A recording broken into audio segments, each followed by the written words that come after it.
Well, now we are going to solve another question of working capital.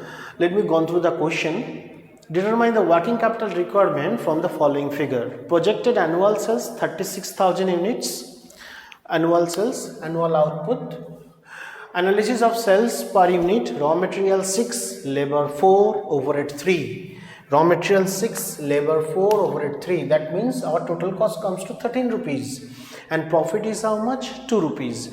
Total selling price comes to 15. Additional informations which are available: raw materials are in stock for 1 month, production process 2 months, finished goods are in store 3 months, credit allowed to debtors 4 months, credit allowed by suppliers 2 months, monthly wages and expenses paid on 2 wise, that is on 1st and 16th of each month. That is, we pay 2 wise in a month. It is as simple as that. You can say half a month, because we pay the wages and expenses 2 times in a particular month. Then it comes to 2 weeks a gap, or rather we can consider for better understanding, it is basically half of a month. Production is carried on evenly during the year, and wages and overhead accrued similarly. Carried on evenly, like the previous question, there is a relationship with your production process or work in progress with that carried on evenly.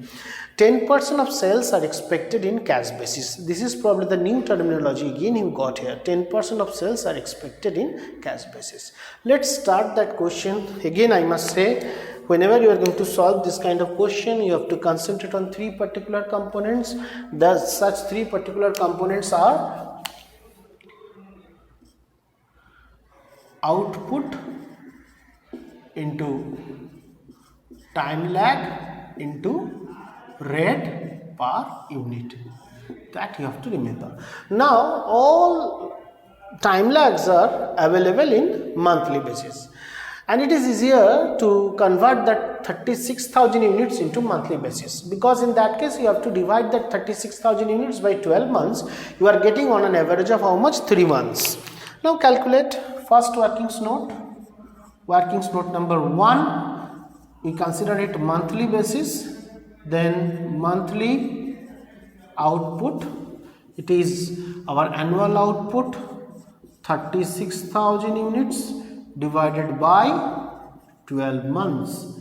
You are getting a result of 3,000 units. Annual output which you calculate 3,000 units. Sorry, monthly output which you calculate 3,000 units, annual output 36,000 units. Now one by one, since it is 3,000 units available to us, according to that particular logic, for raw material it is 3,000, work in progress I will come later on, 3,000, debtors also it is 3,000, cash at bank, as I said, in general it is available in the question, creditors 3,000, outstanding wages 3,000, outstanding overhead also 3,000. Now we plot output in each and every components. Next it comes to time lag. You have to one by one plot the time lag also in that particular statement. Raw materials are in stock 1 month, plot here 1. As finished goods in store, how many months? 3 months. Then multiplying by 3. Debtors, credit allowed to debtors 4 months, should multiplying by 4. Credit allowed by suppliers or creditors 2 months. Monthly wages and overhead expected to pay it on 2 wise, that is on 1st and 16th of each month. As I said that entire time frame you have to segregate it between 2 parts, first half and second half. That is why you consider it how much? Half a month. Half a month you can write here 0.5 or half according to your choice. You write here half, no issue. Even if not only for wages, that half you have to plot for expenses also. Half a month it is. Okay. Next, it is also mentioned 10% of sales are expected in cash basis. I will come that later on. Now, output and time lag we have already been considered. Final one is what? Rate per unit. Raw materials. What is the rate per unit of raw materials? It is 6. The raw materials, then it is finished goods. As I said, Finished goods means the product has already been prepared. That means you have to consider material, labor and overheads. These three components as a whole. That means your total cost you are going to consider, and your total cost will be 6 plus 4, 10 plus 3, 13. Now here you have to multiply your finished goods at rupees 13. Next, debtors. As you know, with debtors we basically deal with selling price. What is the selling price per unit? 15. Then for debtors you should multiply by 15. Cash at bank is not possible right now to calculate. Follow creditors. Regarding current liabilities, the things become very much easier because you have to consider the cost structure of the product. Like creditors, the cost per unit or rate per unit of materials is how much? 6. Why? Because creditors are basically consider our raw material suppliers. Our suppliers, those who provide us raw materials. Labor, it is 4. Straightforward multiply. For wages it is 4. For overhead it is 3. You multiply that 3. Okay, on that way we have plot almost each and every components. Now if you look at that, as I said earlier, cash at bank is generally available to us. It is not possible to calculate cash and bank on the sequence of output into time lag into rate per unit. There must be certain hints to calculate cash at bank, or rather cash at bank is directly provided to us. That is why, since no cash at bank is provided to us, straightforward we can consider here as a nil balance. We consider we don't have any cash and bank, or that particular proprietor doesn't maintain any amount of liquid cash for contingencies. Now the part of working capital, that is only left. Okay, for working capital we follow the working note number 2. Almost similar fashion we are going to follow for calculation of WIP, like raw materials, then labor or overheads. Labor and wages we can use interchangeably. Follow the same mechanism. Output that we already been considered, 3000 each. For each and every cases it is 3000. Then time lag for raw material, for production processes, how many months? 2. You can multiplying by 2. But the question is, since it is given production is carried on evenly during the year, like the previous question, carried on evenly means you have to split up the conversion cost, these are labor and overheads, equally of the time frame. Since it is 2, it should be 1. That particular mechanism we only apply if that line is available. If that line is not available, in that case we can apply the same time lag for labor and overhead also. Since it is available, carried on evenly, that is why we split up that 2 in between 1 and 1. If it is 4, then 2. If it is 5, then 2.5. That way we follow the time lag in case of calculation of work in progress. Rate per unit. Now you follow rate per unit. For raw material it is 6, for labor it is 4, and for overhead it is 3. Now you need to calculate. You can manage to get the total amount of work in progress. 36,000. This is 12,000, and this is 9,000. You are getting a total of 6 plus 2, 8 plus 9, 17. A total of how much? A total working capital of 57,000. Plot here 57,000 as your total working capital, and for better understanding you write here a note. Your raw material cost will come. Work in progress is 57, raw materials is 18, finished goods will come 1,17,000, that is your finished goods. 3,000 into 3, 9,000 into 13, it is 1,17,000. Then this is debtors, 1,80,000. Oh no, want to write here 1,80,000, you should consider that particular line. 10% of sales are expected in cash basis.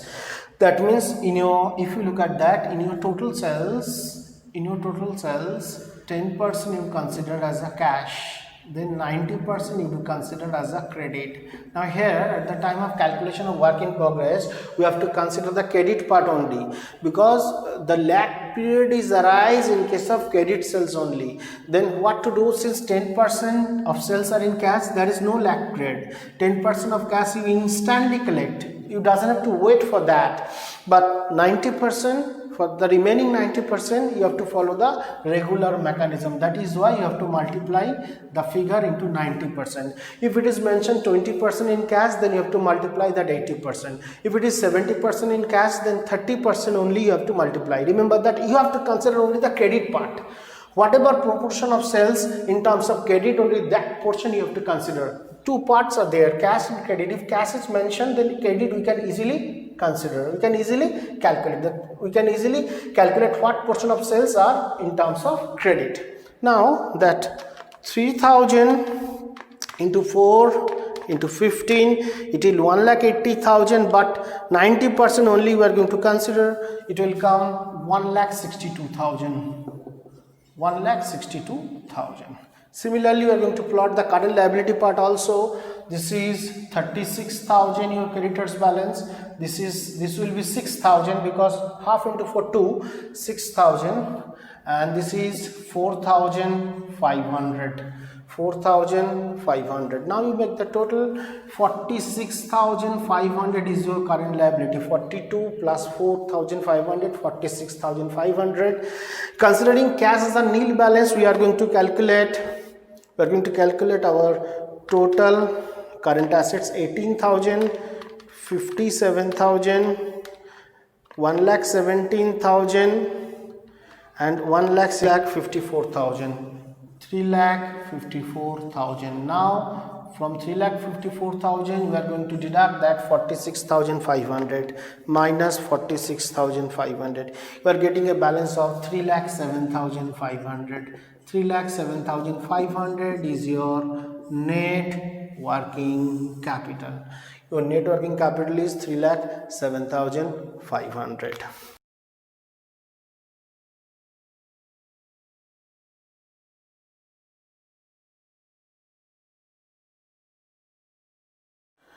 Now looking into the same question, if one more line given to us, like it is mentioned, cash in hand is to be maintained as 10% of net working capital.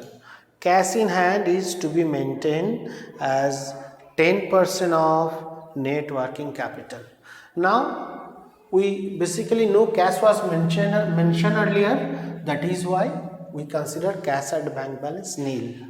Now how to portray cash at bank balance? In that case, it should be 10% of net working capital. It is mentioned in the question.